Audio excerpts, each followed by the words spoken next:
Comienza el Catecismo de la Iglesia Católica. Un programa dirigido por el Padre Luis Fernando de Prada.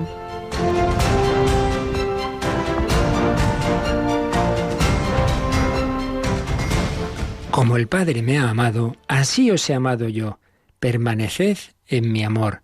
Si guardáis mis mandamientos, permaneceréis en mi amor. Lo mismo que yo he guardado los mandamientos de mi Padre y permanezco en su amor.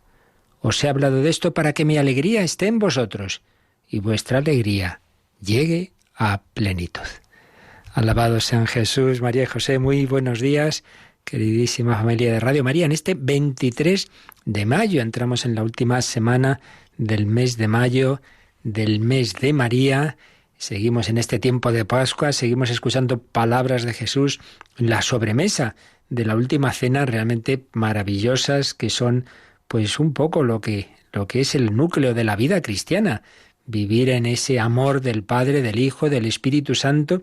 Jesús nos invita a permanecer en su amor, a fiarnos de Él, a hacer su voluntad, y entonces que vamos a recibir su alegría. Esto hará que mi alegría esté en vosotros y vuestra alegría llegue a plenitud. ¿Quién no quiere la alegría? ¿Quién no quiere la felicidad? Pero normalmente los hombres escogemos motivos de alegría que duran lo que duran, que no son hondos, que no son profundos. Cuánta gente se deprime el domingo por la noche, estaba toda la semana esperando ese fin de semana y luego eso se termina. No hay algo, no hay alguien que se quede con nosotros para siempre. Comenta el padre José Fernando Rey en su comentario al Evangelio: entre los hombres el amor es frecuentemente moneda de cambio. Te amo si me amas, te amo para que me ames. Por eso cuando le preguntas a alguien por un amor roto, no es raro que vuelque las culpas sobre quien dejó de amarle. Claro, si me hubiera tratado mejor. En cambio, en Dios el amor no es moneda, sino hogar. Una moneda la guardas y la usas. En un hogar vives o te marchas, pero el hogar sigue ahí, con las puertas abiertas, para cuando quieras regresar. Cristo no te ama dándote algo, aun cuando su propio cuerpo lo da en alimento. Cristo te ama mostrándote la llaga de su costado e invitándote a vivir en Él. Como el Padre me amó, así os he amado yo. Y es que Cristo vive en el Padre, está en Él mora. Permaneced en mi amor, es decir, ven a vivir en mí y quédate, no te marches, entra en mi costado y no salgas de allí. Amar a Cristo es vivir en Él. Pues un bello comentario a este Evangelio precioso de la Santa Misa de este jueves de la quinta semana de Pascua. Se va avanzando y ya entramos en esta fase final del tiempo pascual, también de nuestra campaña de mayo. Tenemos aquí con nosotros a Rocío García. Buenos días, Rocío. Muy buenos días. Aquí ahora tendremos hoy nuestra hora especial con más voluntarios al teléfono. Va a ser a las 5 de la tarde ese programa especial de la campaña del mes de mayo. Y es que a todas las horas pues queremos recordar a los oyentes de los distintos horarios que todos estáis invitados a vivir este gran proyecto de Radio María, a dejar en él vuestra aportación, vuestro donativo, a ofreceros como voluntarios, también a que sepáis pues todos esos discos que vamos preparando. Recordábamos el otro día que el último que hemos preparado es una síntesis de lo que vivimos en ese fin de semana del 27 y 28 de abril, en que celebrábamos el 20 aniversario de Radio María. Pues yo creo que hemos hecho una cuñita un poquito más breve que la del otro día, pues si quieres la volvemos a poner para quien no sepa que tenemos este disco preparado, y a partir de las 9 de la mañana, si quiere, lo puede solicitar. Los días 27 y 28 de abril tuvo lugar en Madrid la celebración por el 20 aniversario de Radio María en España. Un día como hoy es un día de recuerdos, también de agradecimiento pues a la World Family, que hace pues en principios de los 80 puso en marcha este apasionante proyecto que está en estos momentos en más de 74 países, emite en 35 lenguas. A ella nuestra enhorabuena en este aniversario, a la Virgen. La realidad de Radio María en España es una realidad de las primeras 3 Radio María del mundo. Hemos preparado un CD para que puedas volver a escuchar todas las intervenciones que tuvieron lugar el sábado 27 en el Colegio Obispo Perelló, como la mesa redonda con los obispos de Getafe y San Sebastián. Y nuestra felicitación quiere ser una palabra de ánimo. Y si en este momento en que la gente se aleja, ¿y si me meto en las casas a través de la radio? Además, podrás revivir el programa infantil que tuvo lugar esa tarde y el festival con testimonios y música en directo con el que terminó la primera de las jornadas. Con todos ustedes, Mónica Martínez y Juanjo García. Buenas tardes a todos. Estamos de aniversario. 20 años agarrado a la mano de ella, ¿no? Y de Jesucristo. Lo que me encontré fue un sitio con otros voluntarios que enseguida se respira un ambiente de familia, nos cuidamos, nos queremos. Mi alma pequeña y dura se toca. En el CD incluimos también los momentos de oración, entre ellos el rezo del Santo Rosario del día 27 de abril y las Eucaristías, la presidida el sábado 27 por el cardenal Carlos Osoro y la celebrada en el Cerro de los Ángeles, presidida por el obispo auxiliar de Getafe, Monseñor José Rico, en la cual Radio María se consagró al corazón de Jesús. Y tuyos queremos ser. Celebra con nosotros este aniversario de Radio María en España y pide el CD en el 91 822 8010 o a través de nuestra página web www.radiomaria.es. Muchas gracias a todos, feliz cumpleaños y disfrutad en este día. Radio María, 20 años contigo. 20 años contigo y los que el Señor y la Virgen quieran y nosotros pongamos nuestro granito de arena para que siga adelante esta historia de amor, para permanecer en el amor de Cristo con María. Ellos nos llevan al Padre. Pues seguimos adelante conociendo lo que Jesús nos enseñó, que la Iglesia tiene sintetizado en el Catecismo y como siempre comenzando por testimonios de personas que han vivido esta doctrina heroicamente, como la Madre Teresa de Calcuta.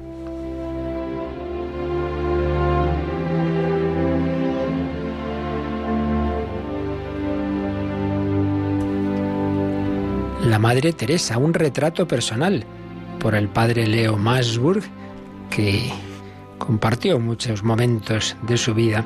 Y recordábamos el otro día dos frases que solía decir la Madre Teresa cuando le hablaban de cosas malas de los demás. Mejor excusar que acusar. Mejor excusar que acusar. Y si juzgas a alguien, no tienes tiempo de amarle. Si juzgas a alguien, no tienes tiempo de amarle. Pues bien, sigue contando padre Leo, en una ocasión hablando con una familia de Calcuta.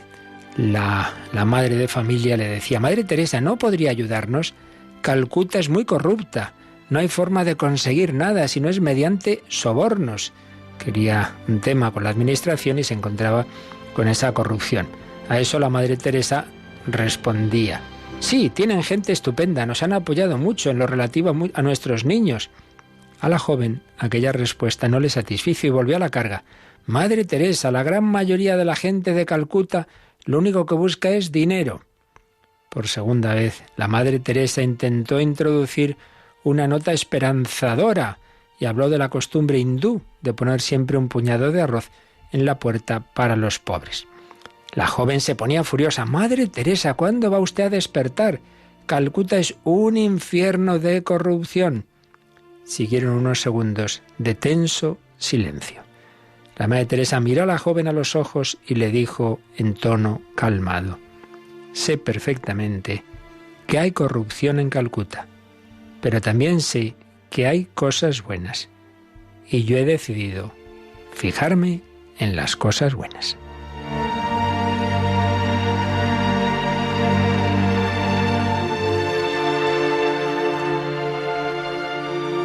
Pues esto podemos aplicarlo no solo a Calcuta, obviamente, sino a todo, a tu familia, bueno, a tu propia vida, a tu entorno, a tu trabajo, a tu parroquia, a tu ámbito eclesial. Claro que sí, el trigo está mezclado con la cizaña, no estamos en el cielo. El pecado nos afecta a todos, Satanás nos tienta a todos, sí. En todas partes hay cosas malas, pero la cuestión está, ¿tú en qué te fijas más? La Madre Teresa había decidido fijarse en las cosas buenas.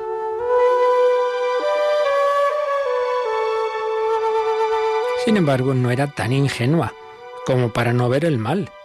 Era una actitud deliberada, una determinación consciente de vivir en el amor y la esperanza. Y también una decisión muy consciente de creer en la bondad de la gente. Esto mismo, recuerdo, lo decía mucho el fundador de Ayuda a la Iglesia Necesitada, el padre Berenfried van Straten, que toda su gran obra, que fijaos lo que se ha desarrollado ahora, es Fundación Pontificia, que hace un bien inmenso, pues se basaba en dos certezas: que Dios y los hombres son mucho más buenos de lo que creemos. Dios, por supuesto, infinitamente, pero también los hombres. Muchas veces nos fijamos en lo malo y quizás esa persona que ha actuado mal, pues es que estaba en esas circunstancias y siempre le habían tratado mal, y cuando alguien empieza a mostrarle el camino del amor, saca lo mejor de sí mismo. Sí, fijémonos en lo bueno y creamos en la bondad de la gente. Las hermanas solían decir en broma que la Madre Teresa excusaría al mismo diablo. Una y otra vez insistía en que uno no debería escuchar historias negativas sobre nadie, sino que es mucho mejor rezar por ellos. En una ocasión comentó: hay un pecado del que nunca me he tenido que confesar, el de juzgar a alguien. Sin duda había aprendido la lección a fondo ya de su madre, una lección que su madre había enseñado a sus 3 hijos en Skopje. En casa, cuando los niños criticaban a algún profesor, la madre cortaba la luz y les explicaba muy brevemente: no estoy dispuesta a apagar la luz a niños que hablan pestes de la gente. Curiosa manera de educarles en no criticar, apagar la luz cuando los niños hablaban mal de los profesores. Pues pidamos al Señor esa actitud, ese ver lo positivo, ese no juzgar, ese creer en la bondad de las personas.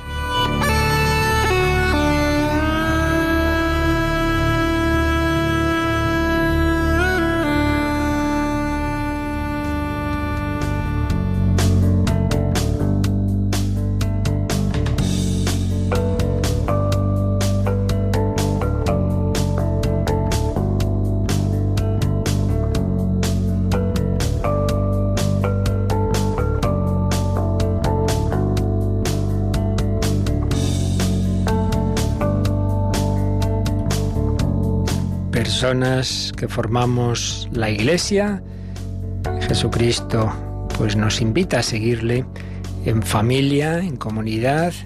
Instituyó esa Iglesia, ya veíamos que Iglesia viene de esa asamblea convocada, viene de la llamada que Dios hizo al pueblo de Israel, y ahora el nuevo pueblo de Dios.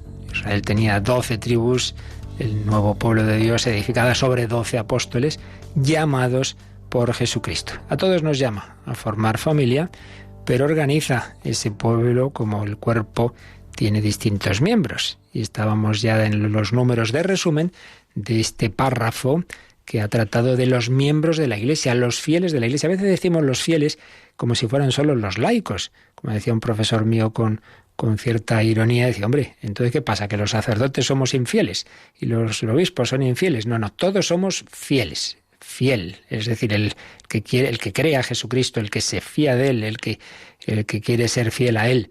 Todos fieles, pero puede ser fiel laico, fiel pastor, fiel religioso o consagrado. Los fieles de la Iglesia, 3 grandes estados de vida que hemos ido viendo pues desde hace ya bastantes días, semanas, hemos ido comentando. Y llegamos a estos números de resumen. Ayer veíamos el primer número de resumen, el 934. Nos van a sintetizar lo que hemos visto sobre estos 3 estados de vida, comenzando por el estado de vida de los sucesores de los apóstoles, es decir, los obispos y sus colaboradores, los presbíteros y diáconos. Vemos el número de resumen del catecismo y vemos también cómo eso mismo los pone con un lenguaje más juvenil el Yucat. Lo hacíamos con el 934, pues lo hacemos hoy, Rocío, con el 935. Para anunciar su fe y para implantar su reino, Cristo envía a sus apóstoles y a sus sucesores. Él les da parte en su misión, de Él reciben el poder de obrar en su nombre.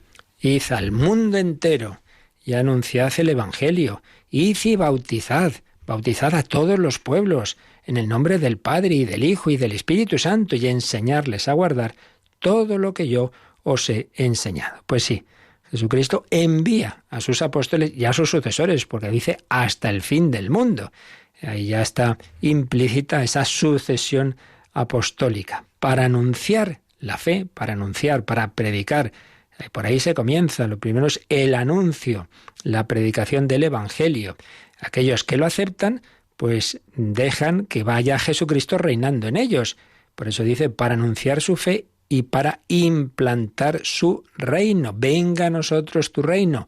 Sí, yo quiero ser de Cristo, yo quiero consagrarme a Él. Precisamente el bautizo, el bautismo, el yo te bautizo, quiere decir yo te consagro al Padre, al Hijo, al Espíritu Santo.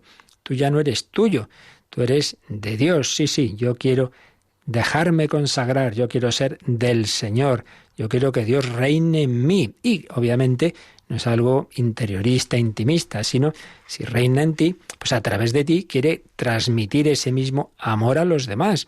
En esto conocerán que sois mis discípulos, en el amor que os tendréis unos a otros. Entonces esto debería ser como una especie de mancha de aceite sano, pues que se va extendiendo. Mi corazón, mi familia, mis amigos, mis vecinos, mi parroquia, siempre con las limitaciones en esta vida, que nada ni nadie es perfecto, pero ciertamente si dejamos que el Espíritu Santo nos vaya transformando, pues uno nota, claro que lo nota, esa diferencia en las personas, en las familias, en las civilizaciones, claro que se nota. Como estamos en tiempos de cultura dominante anticatólica, pues nos podemos creer las leyendas negras y nos olvidamos de cómo precisamente la civilización edificada sobre la fe cristiana, pues es la que más ha avanzado en humanidad, en esos derechos humanos, en ese respeto a los débiles, lo cual, claro, se está perdiendo ahora cuando también se pierden esas raíces cristianas. Si el mundo pagano desechaba a los niños que nacían con taras, los tiraba directamente, tenía todo ese tipo de bueno, y por supuesto la esclavitud, etcétera, etcétera, pues a estas cosas se vuelven cuando se pierde esa visión de fe, de que toda persona humana tenga las limitaciones psíquicas o físicas que tenga, esté en tal estado o tal otro, esté parapléjico o lo que sea, tiene esa dignidad, es imagen y semejanza de Dios. Para anunciar su fe y para implantar su reino, Cristo envía a sus apóstoles y a sus sucesores. Él les da parte en su misión. Como el Padre me envió, así os envío yo. El que a vosotros escucha, a mí me escucha. ¿Veis? Esta es la cadena, digámoslo así. El Padre envía al Hijo. El Padre y el Hijo envían al Espíritu Santo. El Padre, el Hijo y el Espíritu Santo envían a los apóstoles. Apóstol significa enviado. El primer apóstol es el Hijo.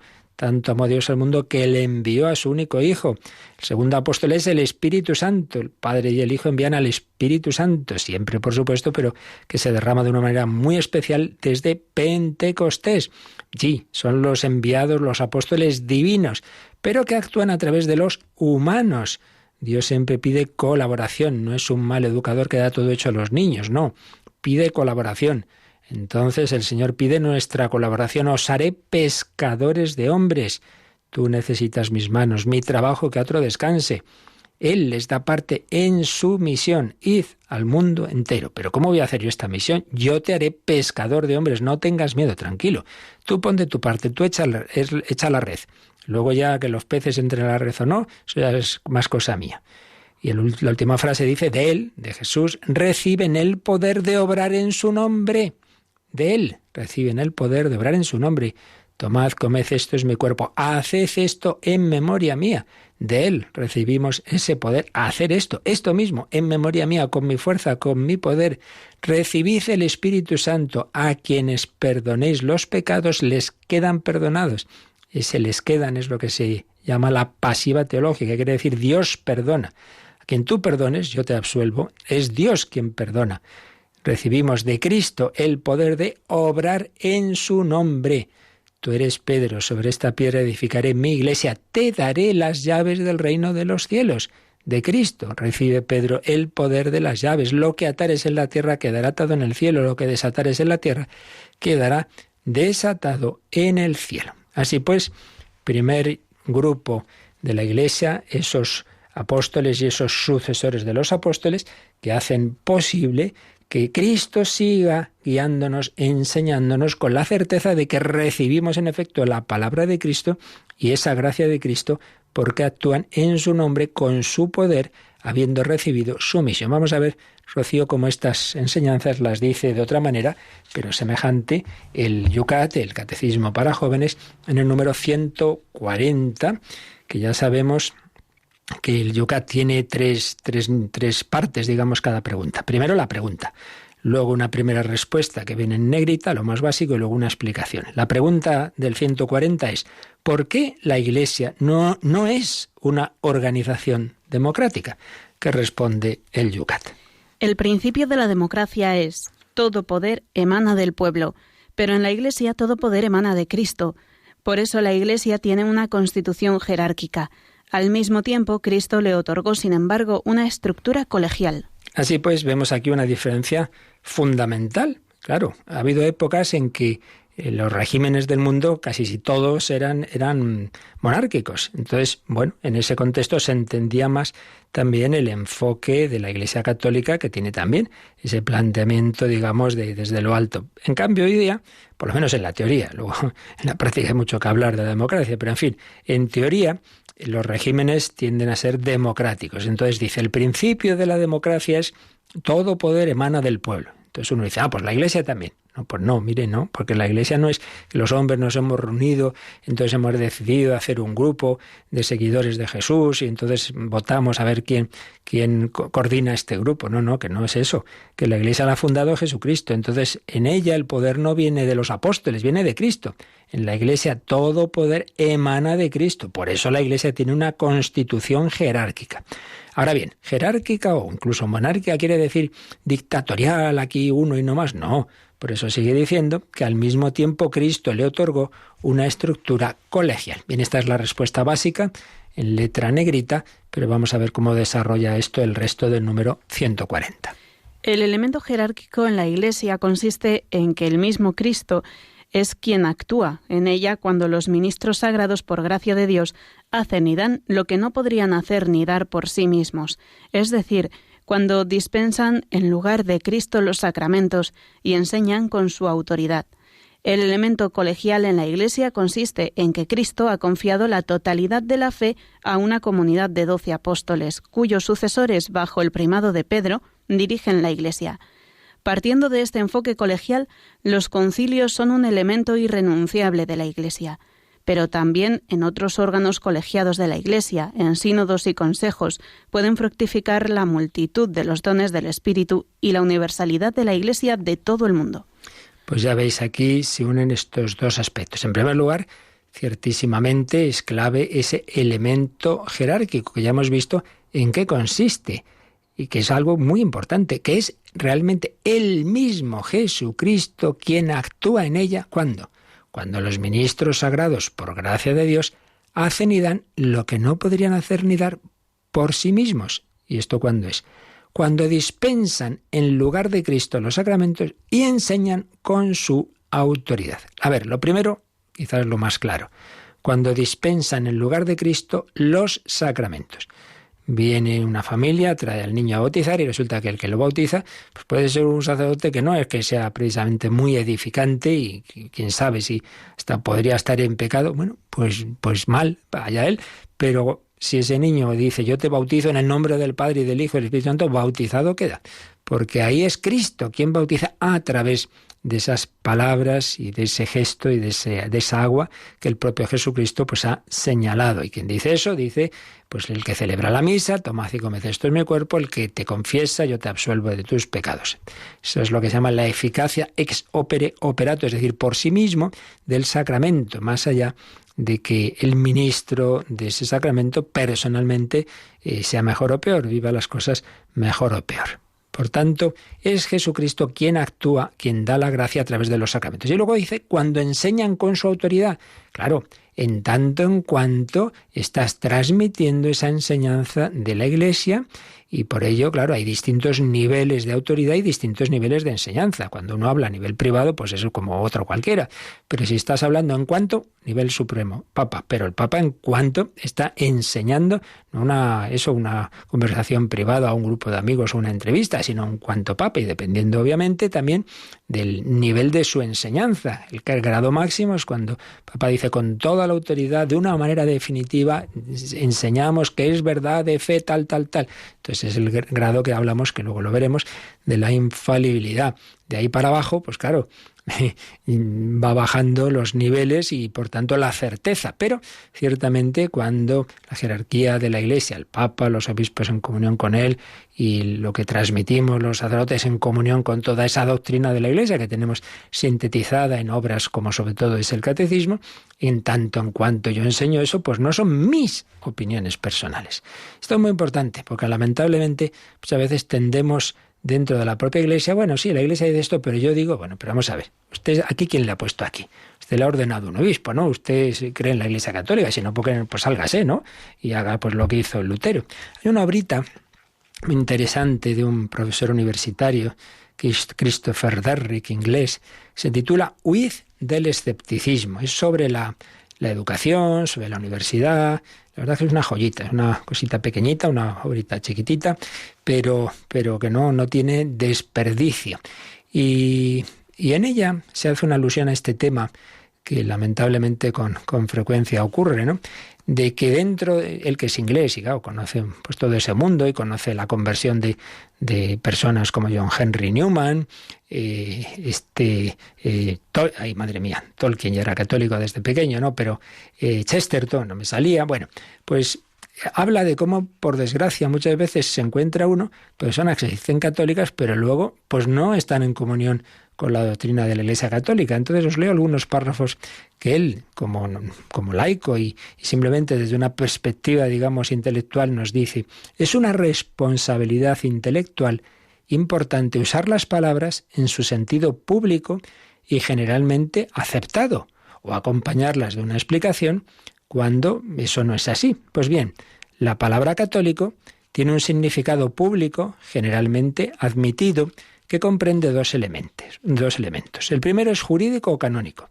Se refiere a la relación formal entre un individuo y una institución visible, relación que lo distingue de un apóstata o de alguien que esté excomulgado.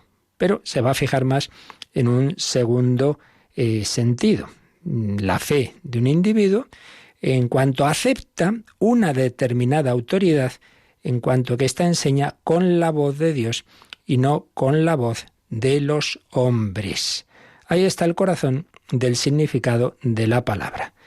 Ha sido necesario recordar que la enseñanza de la Iglesia no coincide con las ideas dominantes en cada momento entre los eclesiásticos. Tampoco coincide con las ideas que están de moda entre los miembros de la inteligencia, la gente que se cree muy lista, que eligieron llamarse católicos. La palabra católico es un término objetivo. Entonces no puede uno decir, creo que la Iglesia Católica enseña con la voz de Dios y a la vez, pero no puedo seguir a la Iglesia cuando enseña tal o cual cosa. Pero vamos a ver, si usted dice que es católico, lo que está diciendo es que cree que la Iglesia enseña con la voz de Dios, que ha sido instituida por Cristo, que tiene esa su autoridad, pero se añade, pero en tal punto no estoy de acuerdo, es que eso es un absurdo lógico.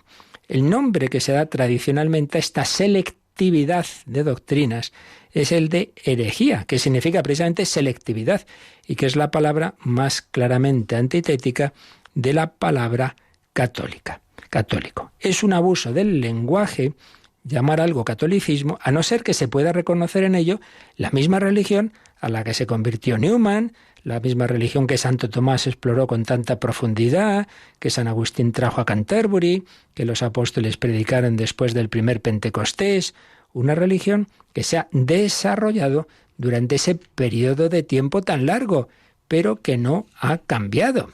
Es lógicamente posible que haya quien la considere falsa y por tanto la repudie, bueno, pero es importante anotar que estará haciendo exactamente lo mismo si niega la doctrina claramente definida por la Iglesia en algún punto. Puede quizás estar de acuerdo con la Iglesia en todo lo demás. Pero su acuerdo en ese caso será de tipo coincidencial o selectivo. Habrá rechazado la idea central que define al catolicismo y que lo distingue de un cristianismo vago y generalizado, a saber, la idea de que la Iglesia, que no debe confundirse con eclesiásticos que forman parte de ella, la idea de que la Iglesia habla con la voz de Dios. Si yo soy católico, es decir que yo creo que la Iglesia habla con la voz de Dios. Entonces estoy de acuerdo con tales puntos de doctrina sí, con otros no. O sea que usted no está de acuerdo con la voz de Dios. Es que es un absurdo lógico. Entonces dice que claro, que eso es una contradicción. Si alguien planteara un punto de vista que comportara la idea de que la Iglesia Católica había malinterpretado radicalmente la religión cristiana durante 20 siglos, comprendida su naturaleza y finalidad, entonces podríamos debatir esa interpretación en su valor histórico y teológico. Pero lo que no podemos hacer, si tenemos un mínimo respeto por el lenguaje, es llamar católico a quien mantenga eso. Y no porque lo diga el Papa, sino porque lo dice el diccionario. Pues creo que es muy de sentido común lo que nos dice aquí Christopher Derrick. Oiga, usted puede ser cristiano en un sentido amplio, puede ser evangélico, protestante, lo que sea, entonces que sigue a Jesús, que cree en que Jesús es el Hijo de Dios, que lee el Nuevo Testamento, que lo interpreta como a usted le parece. Bueno, pero si es católico, usted cree que Cristo ha fundado una iglesia a través de la cual nos garantiza la interpretación asistida por el Espíritu Santo de su palabra y la comunicación de su gracia a través de los sacramentos. Esto es lo esencial de esa fe católica. Entonces decir, soy católico, pero bueno, yo no hago mucho caso a lo que dice la doctrina de la Iglesia, en esto no estoy... Oiga, pero es que esto no tiene sentido, como dice Derrick, no porque lo diga el Papa, sino porque lo dice el diccionario. Bueno, pues pedimos al Señor que aumente nuestra fe y no extrañarnos, por un lado, de las persecuciones que siempre ha habido y habrá a la Iglesia, ni tampoco de las crisis internas. Y ya el primer grupo de los 12 apóstoles tenía sus peleas, tuvo el primer papa que como persona privada pues fue débil y negó, y no digamos la traición de Judas. Pues no tenemos que extrañarnos, mucho menos escandalizarnos de las crisis internas, sino cada uno dará cuenta a Dios de sí mismo. Con mucho ánimo, con mucha esperanza, sabemos que es la Iglesia que ha fundado Jesucristo, como canta esta canción, cantan Ana y Alfonso, esta canción del padre Gonzalo Mazarrasa.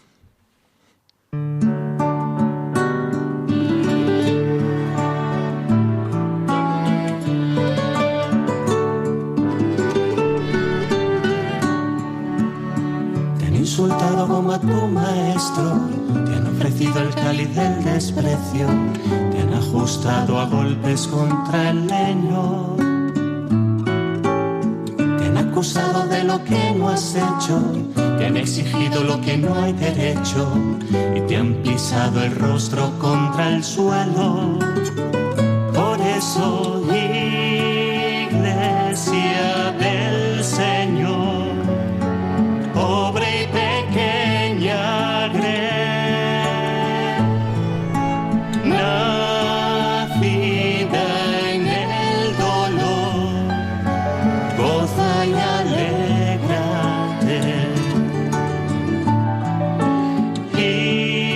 Iglesia del Señor, Virgen fecunda y fiel,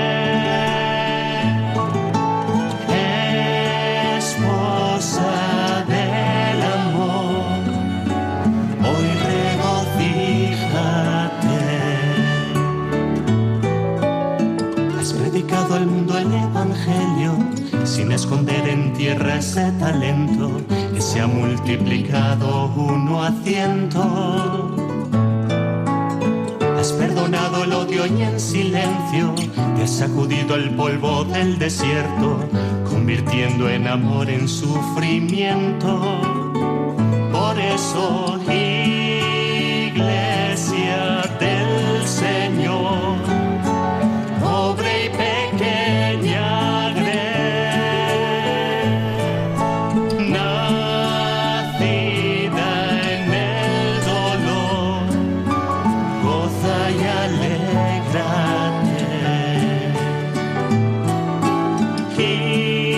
Iglesia del Señor, Virgen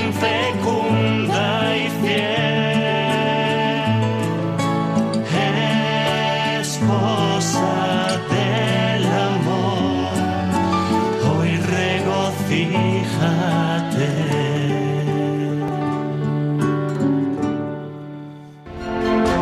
Conoce la doctrina católica. Escucha el catecismo de martes a jueves de 8 a 9 de la mañana y los sábados a la misma hora profundizamos en los temas tratados en el programa En torno al catecismo. Pues veíamos como el número 140 del Yucat explica lo que el catecismo nos decía en ese resumen. Por un lado, la Iglesia tiene ese principio jerárquico, es decir, su autoridad, su poder, su enseñanza vienen de lo alto, no del pueblo, no de la suma de los discípulos, viene de Jesucristo. Por tanto, los ministros sagrados, por gracia de Dios, hacen y dan lo que no podrían dar por sí mismos, sino que en lugar de Cristo y con su autoridad dispensan la gracia en los sacramentos y enseñan con su autoridad. Pero ese elemento jerárquico va unido al elemento colegial. Sí, Jesús ha establecido esa jerarquía, esa piedra suprema que es Pedro, pero dentro de un grupo de 12 apóstoles y sus sucesores, que son los obispos. Y entonces, así como estaba ese grupo de los apóstoles unidos, pues también la Iglesia tiene esas reuniones grandes, que son los concilios, pueden ser particulares o ecuménicos. Ecuménicos son los concilios universales. Pues todos los obispos o la representación de todas las regiones, ¿verdad?, se reúnen en esos sínodos o esos concilios. Entonces dice que también es un elemento irrenunciable. Y a otro nivel más pequeño, pues existen diversos sínodos diocesanos, consejos en las diócesis, en las parroquias. Sí, es decir, que una cosa no quita la otra. De hecho, fijaos un detalle interesante. Esto de que las elecciones de una autoridad sean hechas por miembros de un grupo es algo que realmente tiene su origen en muy buena medida en la Iglesia. Es lo que ocurre en las órdenes religiosas. ¿Quién elige al superior general de una orden religiosa? Pues los miembros de la orden. Esto es una cosa ya antiquísima, ¿no? Generalmente es así. Entonces, el que haya ese principio jerárquico o monárquico no quiere decir, repito, un planteamiento autoritario o cosa por el estilo, o no quiere decir no contar con las cualidades, las iniciativas de cada miembro de la comunidad. Bien, pues esto, estamos en el resumen, aquí no vamos a desarrollar más lo que ya desarrollamos en su momento, sino eso, nos quedamos con la síntesis que nos ha dado el número 935 del resumen y que hemos visto, como nos lo ha dicho con otras palabras, el Yucat en el 140. Pero vamos a profundizar en ese aspecto jerárquico, en esa piedra suprema que es el Papa, y eso es lo que hace el siguiente número de resumen, el 936. El Señor hizo de San Pedro el fundamento visible de su Iglesia, le dio las llaves de ella. El obispo de la Iglesia de Roma, sucesor de San Pedro, es la cabeza del colegio de los obispos, vicario de Cristo y pastor de la Iglesia universal en la tierra. Bueno, pues aquí ya lo veíamos en su momento, repito que no vamos a volver a explicar todo lo que veíamos con calma, sino que estamos en el resumen, pero recuerdo, esto sí que debemos tenerlo siempre en la cabeza, que hay 3 textos fundamentales sobre el papel de Pedro, y a su vez de los 3 hay uno, el más súper fundamental, que es Mateo 16, cuando Jesús pregunta, ¿quién dicen los hombres que es el Hijo del Hombre? Pues unos dicen que Elías, otros que Jeremías, ¿y vosotros quién decís que soy yo? Y Pedro dice, tú eres el Mesías, el Hijo de Dios vivo. Entonces Jesús le alaba, dice, bienaventurado tú, Simón, hijo de Juan, esto no te lo ha enseñado la carne ni la sangre, eso no viene de tu cabecita. No, eso te lo ha iluminado mi Padre que está en los cielos. Y yo a mi vez te digo, tú eres Pedro, sobre esta piedra edificaré mi iglesia, las puertas del abismo no podrán contra ella, te daré las llaves del reino de los cielos, lo que ates en la tierra quedará todo en el cielo, lo que desates en la tierra quedará desatado en el cielo. Es el texto fundamental sobre este principio jerárquico y petrino de la Iglesia. Mateo 16, no lo olvidemos, fundamental. Luego hay otros 2 textos que hablan de ese primado del Papa, de esa misión especial. Uno está en San Lucas, es en la última cena, cuando Jesús le dice a Pedro que lo va a negar. Fijaos, me vas a negar esta noche, pero tú cuando te conviertas, cuando vuelvas, confirma a tus hermanos. Confirma a tus hermanos. Por eso, pues a veces los papas cuando visitan una comunidad, cuando hacen un viaje, dicen, vengo a confirmar en la fe a mis hermanos. Está diciendo Jesús que como persona Simón es débil, le va a negar, pero a la vez está diciendo que le va a dar la gracia yo he pedido por ti para que tu fe no desfallezca. Sí, vas a ser débil, cobarde, pero en cuanto a esa misión que yo te he dado, eso se va a mantener. Por eso después confirma a tus hermanos, no te voy a quitar de papa, aunque me niegues. Y es lo que vemos también en el último texto, el final del último evangelio. San Juan, capítulo 21, Simón, hijo de Juan, ¿me amas más que esto? Sí, Señor, tú sabes que te amo. Pues si me amas, pastorea a mis corderos, pastorea a mis ovejas. 3 textos fundamentales en los que vemos lo que dice aquí el catecismo, que el Señor hizo de San Pedro el fundamento visible de su Iglesia. ¿Por qué dice visible? Hombre, porque el fundamento invisible es Él. En la Iglesia yo no voy porque el Papa me caiga bien o mal, voy por Jesucristo, no faltaría más. Pero el Señor ha hecho una comunidad visible, no es una cosa así interiorista, invisible, individualista, cada uno a su aire, se relaciona con ese Jesús, mi Jesús, que no, hombre, que no. Que tu Jesús sí, eso sí, pero tu Jesús es el Jesús que ha fundado una comunidad visible. Es muy cómodo ser muy bueno yo con Jesús y prescindir de los demás. No. El Señor quiere que vivamos y convivamos en la Iglesia. Entonces, esa Iglesia es visible y tiene una unidad visible y unos fundamentos visibles de unidad. ¿Cuáles son esos fundamentos? Bueno, pues en la diócesis es el obispo y en la Iglesia Universal es el Papa, y esto es así. Ese es el fundamento visible, perpetuo y visible, es decir, en cuanto exista este mundo, pues existirá la Iglesia hasta el fin de los tiempos. Las puertas del abismo no podrán contra ella y siempre habrá un fundamento visible de unidad. Luego hay otros fundamentos de unidad de otro tipo, la Eucaristía, que todos recibimos la misma Eucaristía, el mismo Jesús, nuestra Madre la Virgen María, que nos une, la fe que profesamos, el mismo credo, etcétera, etcétera. Pero está ese fundamento visible jerárquico. El Señor hizo de San Pedro el fundamento visible de la Iglesia, le dio las llaves de ella. Yo te daré las llaves, es un signo, ¿no?, de autoridad, de poder. Y luego, pues, resume aquí el catecismo distintas expresiones de la teología y lo hace con palabras del Código de Derecho Canónico, diciendo, ¿quién es el Papa? Bueno, pues es el que ha sido elegido como sucesor de Pedro en el lugar en que murió, que fue Roma. Por eso, el Papa es obispo de la Iglesia de Roma, sucesor de San Pedro, cabeza del colegio de los obispos. Hemos dicho que hay un colegio, eran los 12 y sus sucesores, todos los hoy día miles de obispos. Bueno, pues la cabeza de ese colegio de los obispos. Vicario de Cristo. El vicario es el que está en lugar de otro. Bueno, es el vicario supremo, porque también el obispo es vicario de Cristo en su diócesis y el sacerdote es vicario de Cristo en cuanto el que se le acerca, pues va a él en cuanto que representa a Cristo y le pide el perdón de sus pecados, la Eucaristía, etcétera. Pero el vicario supremo de Cristo por excelencia es el Papa. Decía Santa Catalina de Siena, lo ya tenía otra expresión cariñosa, es el dulce Cristo en la tierra. Pues uno tiene que ir con visión de fe.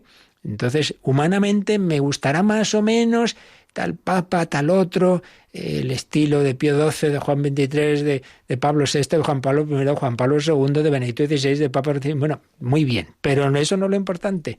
Lo importante es que yo busco a Jesucristo, es vicario de Cristo y pastor de la Iglesia Universal. Pastorea a mis ovejas, pastor de la Iglesia Universal en la tierra. Es la síntesis que nos hace el número 936 sobre el sucesor de San Pedro. Vamos a ver qué nos dice sobre esto el Yucat.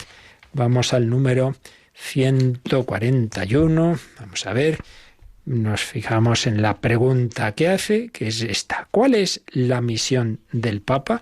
Y la primera respuesta, Rocío, ¿cuál es? Como sucesor de San Pedro y cabeza del colegio episcopal, el Papa es el garante de la unidad de la Iglesia. Tiene la potestad pastoral suprema y es la autoridad máxima en las decisiones doctrinales y disciplinares. Bien, pues es el párrafo básico, sucesor de Pedro, cabeza del colegio episcopal, lo mismo que hemos visto en el catecismo, garante de la unidad de la Iglesia, también lo hemos visto, y añade que tiene la potestad pastoral suprema y es la autoridad máxima en las decisiones doctrinales y disciplinares. Y a ver cómo lo sigue desarrollando el Yucat. Jesús otorgó a Pedro una primacía única entre los apóstoles. Esto le convirtió en la autoridad suprema de la Iglesia primitiva. Roma, la iglesia local al frente de la cual estaba Pedro y el lugar de su martirio, se convirtió después de su muerte en la orientación interior de la Iglesia naciente. Toda comunidad debía estar de acuerdo con Roma. Esta era la regla de la fe recta, plena y apostólica. Hasta nuestros días, todo obispo de Roma, como Pedro, es el supremo pastor de la Iglesia, cuya verdadera cabeza es Cristo. Solo en esta función es el Papa el vicario de Cristo en la tierra. Como autoridad suprema pastoral y doctrinal, vela por la transmisión auténtica de la fe. Si es necesario, debe retirar el permiso de enseñanza o suspender a ministros ordenados en casos de faltas graves en su ministerio, en cuestiones de fe y moral. La unidad en cuestiones de fe y moral, que está garantizada por el magisterio, al frente de la cual está el Papa, constituye una parte de la capacidad de resistencia y del atractivo de la Iglesia católica. Bien, pues como veis este desarrollo es un poquito más largo que los anteriores y muy interesante. Pasa que no vamos a explicar esto porque ya lo explicamos en su momento y aquí estamos en la síntesis, ¿no?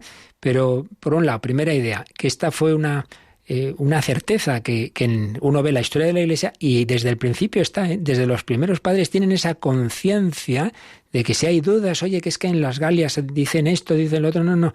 La certeza la tenemos en Roma, pero ya digo, desde muy del principio hay esa certeza de que esa primacía que en los evangelios está claro que tiene Pedro, se transmite en el sucesor de Pedro, que es el sucesor de ese obispo de Roma, donde murió Pedro. No porque, como alguno ha podido pensar, Roma fuera la capital del imperio. Sí, hombre, un imperio que perseguía a los cristianos. Ya me dirás tú por qué.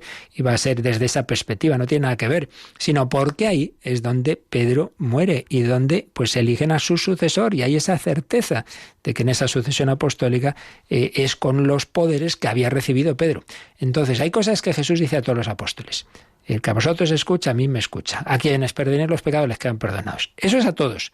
Pero hay otras que son solo a Pedro. Sobre todo lo que os he dicho, esos 3 textos, particularmente Mateo 16. A ti, tú eres Pedro. Si están los demás delante, pero no se lo dice a todos. Tú eres Pedro. Sobre esta piedra edificaré mi iglesia. Te daré las llaves del reino de los cielos. Eso solo se lo dice a Pedro. Eso es lo que se llama la primacía, el primado. Porque el Señor ya conoce cómo somos. Y ni entre 12 se ponían de acuerdo. Siempre al final tiene que haber una persona, una última palabra, que en este caso es una palabra asistida por el Espíritu Santo y con esa autoridad de Jesucristo. Entonces, primacía de Pedro, primacía de la Iglesia de Roma. Por eso dice, toda comunidad, desde el principio de la historia de la Iglesia, debía estar de acuerdo con Roma. Esta era la regla de la fe recta, plena, apostólica. Por eso ese símbolo, ese credo que decimos, el credo corto, que llamamos símbolo de los apóstoles, era el credo que había en esa iglesia de Roma, en una síntesis que se hizo, ¿no?, de la fe. Hasta nuestros días, el obispo de Roma, Pedro, es el supremo pastor de la iglesia, cuya verdadera cabeza es Cristo, evidentemente. La cabeza invisible es Jesucristo, pero la cabeza visible es el sucesor de Pedro, vicario de Cristo en la tierra, vicario supremo. Como autoridad suprema, pastoral y doctrinal, vela por la transmisión auténtica de la fe. Y por eso termina este número diciendo que si alguien en la Iglesia, está siendo ministros de la Iglesia, siendo sacerdotes, siendo obispos, decimos cosas contrarias a esa fe, claro, pues el Papa dice, oiga, no, que los fieles van a usted pensando que lo que enseña es la doctrina católica, no es verdad.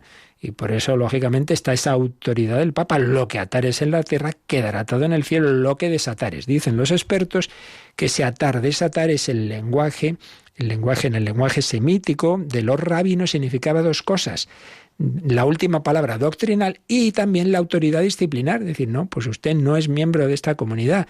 Esto, lo que diríamos la excomunión, no está en comunión con esta comunidad, no está en comunión con la sinagoga en aquel momento, con la iglesia. Y entonces termina diciendo este número que esa autoridad suprema es también una parte de la capacidad de resistencia y del atractivo de la Iglesia Católica. ¿Qué quiere esto decir? Mirad, es muy fácil, y como somos individualistas y queremos todos hacer lo que nos da la gana, pues sí, yo cojo el Evangelio y lo que a mí me dice, claro, lo que a mí me dice, como a Lutero lo que a él le dijo, y a Calvino lo que a él le dijo, y entonces ya van por bastantes miles de distintos grupos cristianos que cada uno, pues lo que a él le dice. Entonces, oiga, ¿dónde está la interpretación verdadera? Claro, es un follón. Entonces, mucha gente buena que ha nacido en esos ámbitos dice, no, pues no, esto no puede ser. Y ese atractivo de decir, no, hombre, no, que el Señor ha fundado una iglesia con una guía, con una autoridad garantizada por Él, que no quiere decir que las personas no tengan como tienen, todos tenemos pecados, pero que hay una tranquilidad de saber que aquí hay una enseñanza segura. Y eso es lo que hace, que mucha gente buena, como le pasó a John Henry Newman, buscando la verdad, estudiando la historia de la Iglesia, dijo, no, pues es verdad, la continuidad de la enseñanza y de la transmisión de lo que Jesucristo nos enseñó está en la Iglesia Católica. Se convirtió del anglicanismo al catolicismo, llegó a ser cardenal y menuda se organizó en Inglaterra, por un hombre muy reconocido, muy importante, pero decía, no, yo es que tengo que ser coherente con mi conciencia, y claro, yo me doy cuenta en mi conciencia de que en efecto es en esa comunión con la Iglesia de Roma, en definitiva con el Papa, donde está la comunión con Jesucristo, con el Evangelio. Muy bien, pues lo dejamos aquí, de momento, y ya seguiremos con estos números de resumen de los estados de vida de la Iglesia. Concretamente estamos en ese estado de los sucesores de los apóstoles, en los cuales Jesucristo pues sigue enseñándonos, sigue asistiéndonos, sigue guiándonos a través de la Iglesia, a través de Pedro, a través de sus sucesores, a través de los obispos. Jesús es el que me da su palabra, el que me da su gracia. A Él voy, vicario de Cristo, representante de Jesucristo. Y a través de la Iglesia Jesús a todos nos dice, tú, ven y sígueme. Pues se lo pedimos al Señor en estos últimos momentos de reflexión, de oración y también, si queréis, de consulta.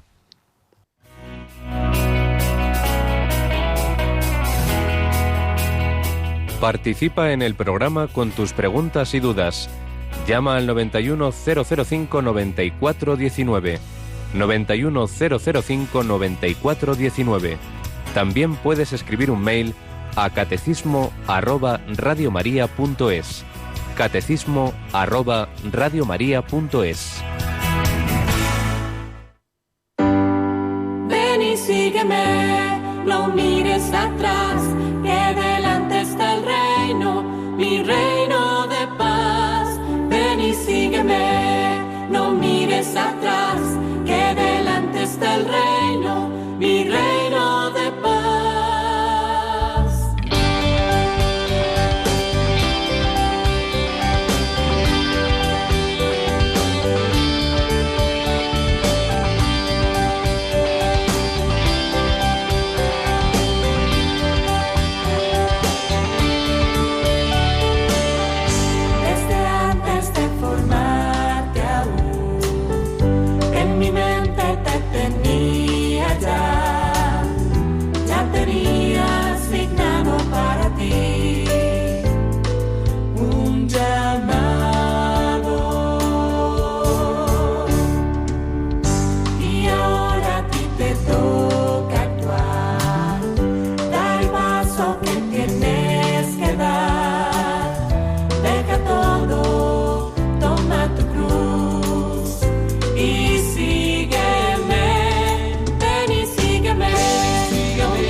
Y sígueme, esa palabra que Jesús dijo en su vida terrena, la sigue diciendo hoy, nos sigue hablando a través de su Iglesia. ¿Tenemos alguna cuestión, Rocío? Jaime, desde Tenerife, nos ha llamado para preguntar, cuando anteponemos nuestro amor a nuestra familia, a los padres, nuestras aficiones o el trabajo frente al amor a Dios, ¿estamos faltando contra el primer mandamiento? Hombre, pues dicho así, sí, porque el Señor, claro, nos pide amarle sobre todas las cosas, incluso explícitamente lo dice, ¿eh? El que ama a su padre, a su madre, a su hijo, más que a mí, no es digno de mí. Otra cosa es juzgar esto por el sentimiento. Hay personas que en esto se arman lío y dicen, no, pues yo es que, claro, yo siento el amor a mis hijos de una manera, claro, muy, muy fuerte, y en cambio no siento igual el amor de Dios. Bueno, vamos a ver. que no podemos poner un termómetro, me pongo el termómetro del amor, entonces claro, noto enseguida, porque está ahí, es la sensibilidad, ¿no?, del amor en la familia y tal, y en cambio el amor de Dios no siempre hay veces que sí, que Dios da una consolación, que se siente mucho, pero otras veces que no. Entonces no hay que ser tampoco fácil en juzgar eso. Realmente, cuando se ve si alguien pone a Dios por encima, pues voy a poner un ejemplo que es muy habitual. Un joven, un hijo, pues ve que Dios le llama a una vocación, sacerdote, religiosa, lo que sea, ¿no? Y ve que a lo mejor, pues por desgracia, muchas veces ocurre, y hoy día más que en otros tiempos quizá, que los padres se oponen y que ¡ay, qué disgusto!, que no sé qué. Bueno, pues si realmente está discernido, si no es cabezonería, si es cosa de Dios, y intentándolo hacer con la mayor caridad posible, y sin embargo dice, bueno, pues yo lo siento, pero Dios está por delante, como Jesús cuando se quedó en el templo, ¿no? No sabíais que debía estar en la casa de mi Padre. Entonces, ahí se nota que pone a Dios por encima del amor paterno. Pero le cuesta, puede sentir muchísimo ese dolor. Le pasó a Santa Teresa. Su padre no le hizo gracia que se fuera al convento, su padre viudo, la quería mucho, y dice Santa Teresa que se le descoyuntaban los huesos cuando se iba de casa al convento. Es decir, que uno puede sentir más el amor humano que el divino, y sin embargo estar poniendo a Dios por encima. Por tanto, la respuesta es que, en efecto, dicho como nos lo ha dicho comunicante, pues sí, sería faltar ese, pero que tampoco pensemos que eso se mide porque yo siento más el amor de mis familiares que el amor de Dios. No, se nota en cómo actúa uno, ¿no? Si uno está dispuesto a poner a Dios por encima de todo, aunque le cueste. Muy bien, pues sí, estas son las cosas que siempre tenemos que, si las tenemos las dudas, pues plantearlas y no quedarnos con ellas. Pedimos al Señor su bendición para vivir este día, para vivir este jueves en el amor de Jesucristo. El jueves instituyó la Eucaristía, instituyó el sacerdocio. Haced esto en memoria mía. La bendición de Dios Todopoderoso, Padre, Hijo y Espíritu Santo, descienda sobre vosotros. Alabado sea Jesucristo.